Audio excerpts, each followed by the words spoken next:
Selamat pagi, salam sejahtera, dan salam sehat bagi kita semua. Izinkan saya memperkenalkan diri. Saya Reninja Siregar, SST Magister Kebidanan. Saya adalah salah satu dosen tetap pada program studi kebidanan, sarjana, dan pendidikan profesi bidan di Stikes Medistra Indonesia. Saya menyelesaikan pendidikan Diploma 3 Kebidanan dari Stikes Medistra Indonesia pada tahun 2007 dan kemudian menyelesaikan pendidikan Diploma 4 Kebidanan Bidan Pendidik pada tahun 2009 dari Poltekkes Depkes Jakarta 3. Dan dilanjutkan saya menyelesaikan pendidikan Kebidanan Magister Kebidanan tahun 2016 dari Universitas Padjadjaran Bandung. Pada kesempatan ini, saya akan menampilkan salah satu video pembelajaran sebagai unsur penilaian pernyataan diri dosen dalam unjuk kerja Tridharma Perguruan Tinggi atau PDD UKT PT dalam bidang pengajaran. Setelah bergabung menjadi salah satu dosen tetap di Stikes Medistra Indonesia, saya diberikan kepercayaan untuk mengajar beberapa mata kuliah dan salah satunya adalah mengajar pada mata kuliah anatomi fisiologi manusia. Melalui video ini, saya akan menjelaskan terkait mata kuliah ini dengan metode DIA atau Delivery, Interaction, dan Assessment.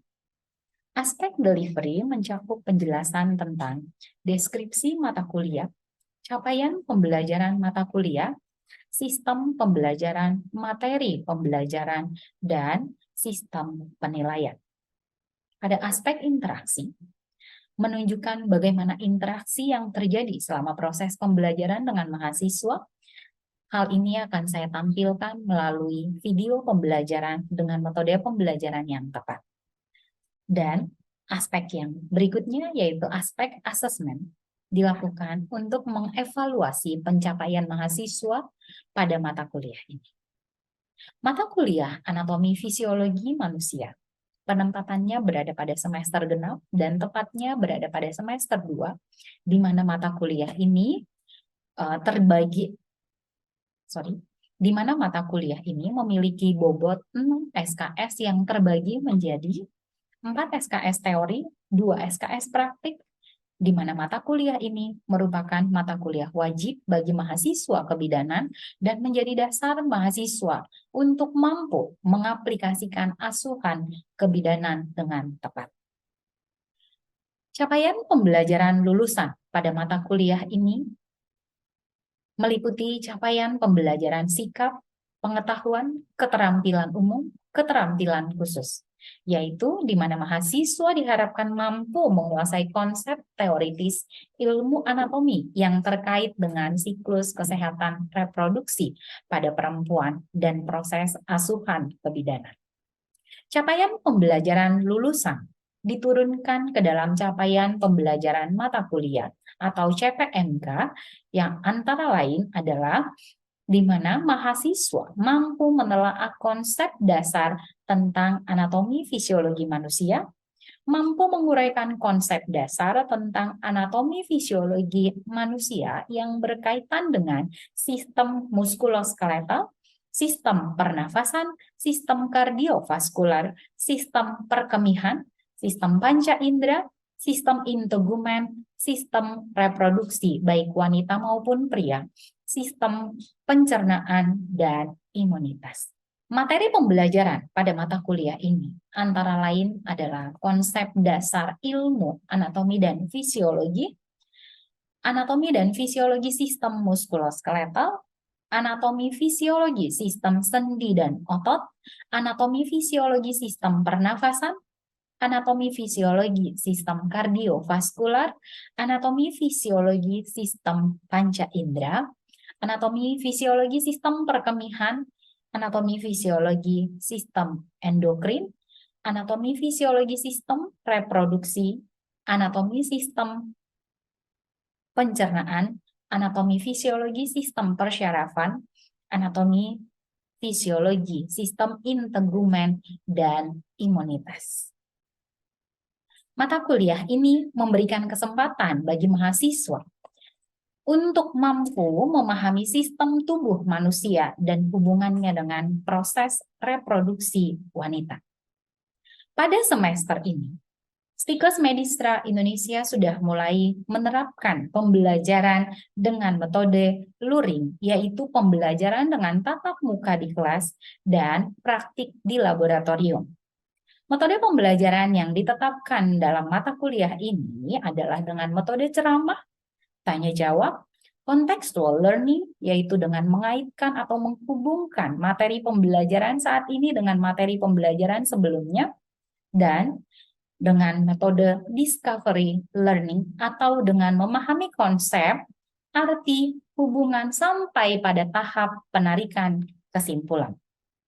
Dengan metode ini memungkinkan bagi dosen untuk menjelaskan materi yang akan dibahas dan memberikan kesempatan kepada mahasiswa untuk berdiskusi dan menghubungkan materi-materi pembelajaran sebelumnya. Bahan ajar pada mata kuliah ini berupa materi pembelajaran, buku ajar, modul pembelajaran baik secara teori maupun praktek yang sesuai dengan RPS. Sistem penilaian atau sistem evaluasi pada mata kuliah ini dilakukan secara transparan, di mana sistem penilaiannya terlebih dahulu sudah disepakati bersama mahasiswa pada saat kegiatan kontrak program dengan pembobotan penilaian, kehadiran dan keaktifan 10%, tugas baik mandiri maupun kelompok, kuis dan presentasi 25%, UTS 30%, dan UAS 35%. Interaksi dalam perkuliahan ini selama proses pembelajaran akan saya tampilkan melalui video dengan topik pembelajaran anatomi fisiologi sistem reproduksi pada wanita berikut ini. Semangat pagi! Semangat pagi, pagi, pagi! Apa kabar? Luar biasa! Terima kasih. Oke, baik. Teman-teman, saya panggilnya teman-teman supaya kita bisa lebih rileks gitu ya dalam pembelajaran di pagi hari ini. Oke, pada pagi hari ini kita akan melanjutkan pertemuan kita yang sebelumnya kita sudah lakukan pertemuan pada mata kuliah ini ya, dan hari ini adalah kalau saya tidak salah ini adalah minggu ke-7 ataupun dengan kata lain pertemuan terakhir sebelum memasuki ujian tengah semester gitu ya. Minta perlindungan dari Yang Maha Kuasa. Salah satu mungkin bisa bantu untuk memimpin kita berdoa. Oke. Slide saya sudah terlihat ya teman-teman sampai ke belakang ya. Bagaimana dengan suara saya, bisa terdengar sampai ke belakang? Oke, nanti kalau tiba-tiba misalnya saya atau teman-teman tidak terdengar, saya terlalu cepat, boleh nanti pada saat perkuliahan saya dikasih diingetin gitu ya. Oke, nah bagaimana dengan organ reproduksi pada pria pada bagian internal? Ada yang bisa sebutkan? Oke, baik. Sebenarnya perkenalkan nama saya Pasal Fatima. Organ reproduksi pria pada bagian dalam itu ada testis, epididymis, pastiferens, saluran ejakulasi, dan uretra. Oke, mantap sekali. Gimana? Oke, nah sebagai sebagai trigger untuk kita berpikir bahwa dikatakan perempuan itu sangat rentan dengan namanya perubahan hormonal. Bisa teman-teman merasakan perubahan itu saat kita menstruasi, pasca menstruasi, atau bahkan premenstruasi. Banyak hal yang terjadi. Mungkin itu ada namanya disminor atau nyeri gitu ya. Ada perdarahan yang karena itu semua itu dipengaruhi oleh sistem hormonal. Oke, sebelum masuk ke sana kita harus memahami anatominya. Gitu ya. Sepakat ya teman-teman ya? Oke, kemudian yang berikutnya bicara tentang mons pubis. Mons pubis ini apa sih? Mons pubis ini adalah bagian yang menonjol ya pada sifisis yang terdiri dari jaringan lemak. Maka dia tebal ya. Ada bantalannya, kalau ketekan dia seperti ada bantalan. Kenapa? Karena dia memiliki banyak jaringan lemak seperti pipi kita, paha, itu jaringan lemaknya lebih banyak. Kemudian area ini ditumbuhi oleh bulu-bulu halus dan ini sudah terjadi sejak masa pubertas. Ya, ciri bulu-bulunya itu berbeda dengan rambut secara keseluruhan. Pada umumnya ciri-cirinya itu adalah dia lebih tebal dan lebih keriting, gitu ya. Kemudian dia tidak lebih pipih bentuknya, gitu ya. Nah, itu adalah yang dikatakan dengan mons pubis. Mons pubis ini banyak ditumbuhi oleh bulu-bulu halus. Oke, kita lanjut. Kalau ada yang besar, berarti ada yang kecil. Selanjutnya itu adalah labia minor. Oke, labia minor ini apa sih? Kelipatan yang lebih kecil terletak memanjang di dalam labia major. Jadi bayangkan kalau kalian pernah kupas bawang, ada kulit luarnya, kulit arinya di dalamnya lagi, dia berlapis kan? Nah, labia minor itu adalah lapisan yang berada di dalam lapisan labia major.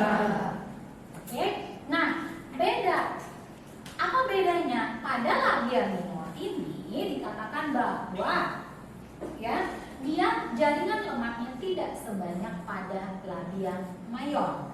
Oke, nah kedua lipatan labia minor ini pada bagian kiri dan kanan di atas itu bertemu pada area yang disebut dengan klitoris.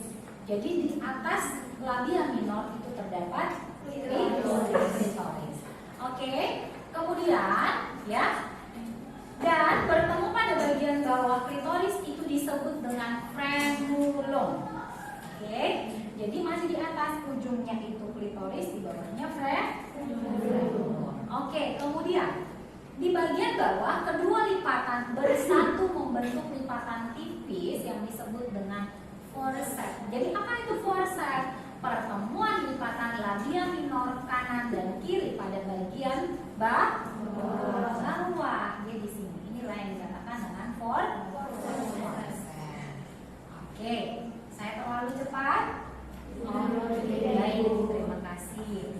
Oke, kemudian yang berikutnya adalah bicara tentang vestibulum. Apa itu vestibulum? Vestibulum itu adalah batas lateral labia minor yang berasal dari sinus urogenital. Nah, di mana di dalam vestibulum ini terdapat 6 lubang atau orificium yang terdiri dari orificium uretra externum, introitus vagina, ya dia ada di sini, kemudian ductus glandula Bartolini kanan dan kiri, kemudian ductus scans kanan dan kiri.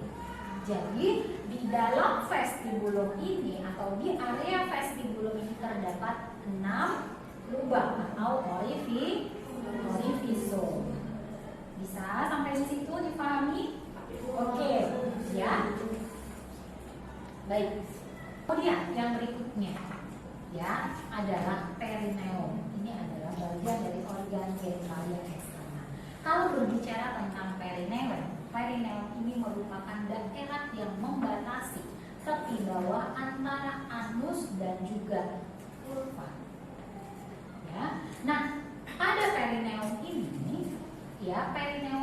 bisa elastis, menipis mengikuti pembesaran pada orificium vagina terutama pada proses persalinan.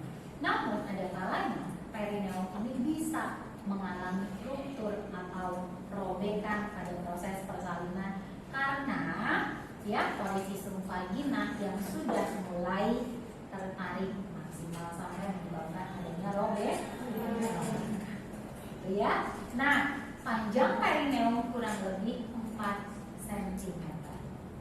Oke, apakah setiap perempuan punya? Punya. Kenapa kurang lebih? Masing-masing berbeda.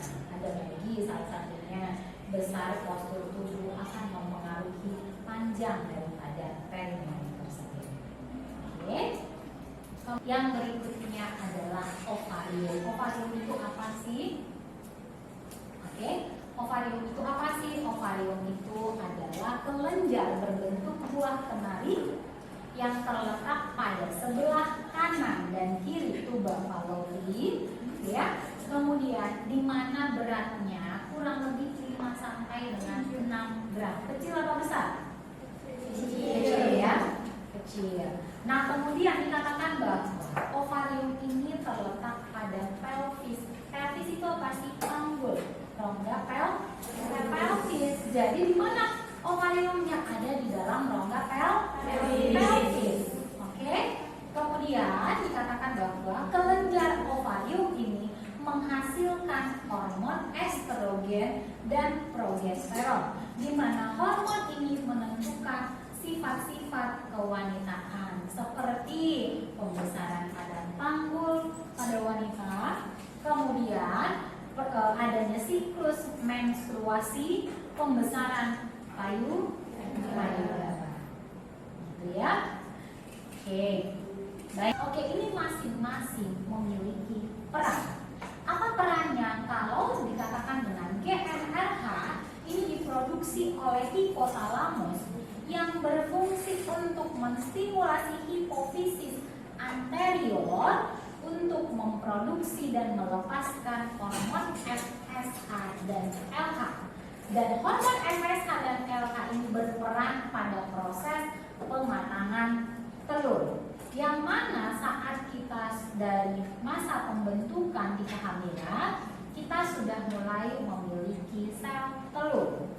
Oke? Dan sel telur ini jumlahnya sangat banyak, bahkan gitu ya, di mana setiap siklusnya dia keluar satu setiap siklusnya. Oke, namun ada beberapa kelainan pada beberapa orang, ada yang mengalami pengeluaran atau ovulasinya double, ovarium kanan dan kiri melakukan ovulasi. Estrogen ini diproduksi oleh sel-sel internal folikel pada ovarium dan progesteron diproduksi oleh korpus luteum di dalam ovarium. Oke, kita akan belajar ini sebenarnya pada fisiologi menstruasi dan fisiologi kehamilan. Kenapa? Ya, pada saat terjadi ovulasi, pengeluaran telur, ya, kalian pernah pecahkan telur nggak?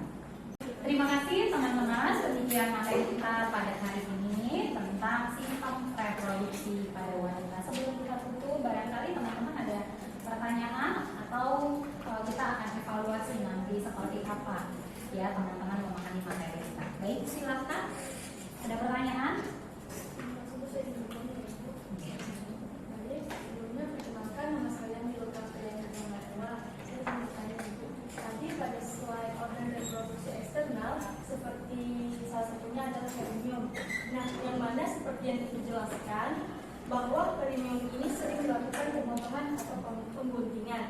Nah, apakah nantinya antara vagina dan anus itu menjadi tidak ada batasan? Terima kasih. Oke.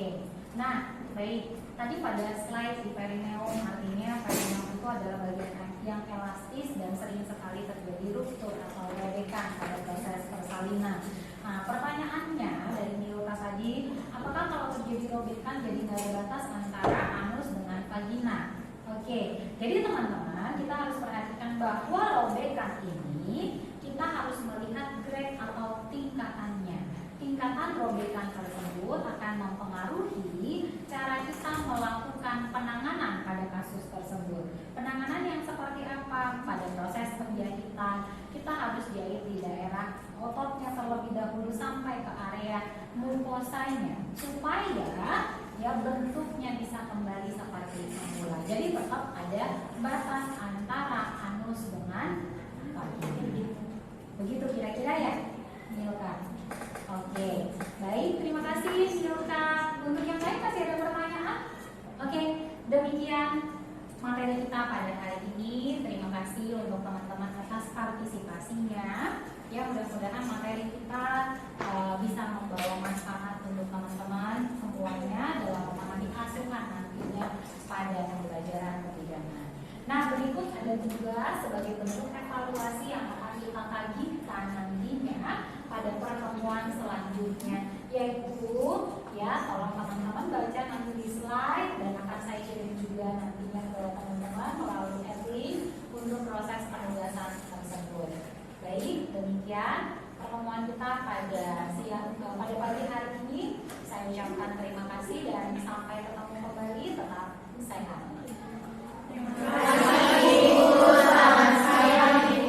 Demikianlah video penilaian diri dosen dalam unjuk kerja Tridharma Perguruan Tinggi PDD UKT-PT dalam bidang pengajaran yang dapat saya sampaikan. Semoga dengan video pembelajaran ini dapat memberikan gambaran tentang proses pembelajaran pada mata kuliah Anatomi dan Fisiologi Manusia.